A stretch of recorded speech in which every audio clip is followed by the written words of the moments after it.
ഒരേപോലെ തന്നെ സാധാരണ സിനിമയ്ക്ക് രണ്ടഭിപ്രായം എപ്പോഴും പറയും. ഒപ്പീനിയൻ ഉണ്ട്, പക്ഷേ കളക്ഷൻ ഇല്ല, അല്ലെങ്കിൽ കളക്ഷൻ ഉണ്ട്, ഒപ്പീനിയനുകൾ കയറുന്നില്ല. ഇങ്ങനെ പല തരത്തിലും പറയും.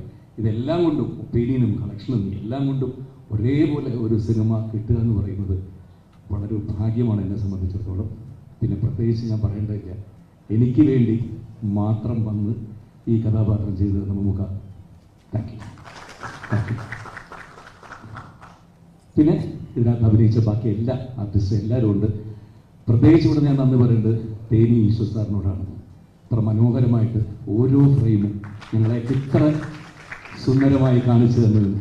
കഥയിൽ തന്നെ പ്രസൻറ്റും 1983 ഇവരുടെ ഫ്ലാഷ് ബാക്ക് വരുമ്പോൾ മറ്റൊരു തരത്തിലും എല്ലാം ചെയ്ത് ഈ സിനിമ ഇത്ര മനോഹരമാക്കി തന്ന അയ്യാ உங்களுக்கு ரொம்ப ரொம்ப வணக்கத்தை தெரிவித்துக் கொள்கிறேன்.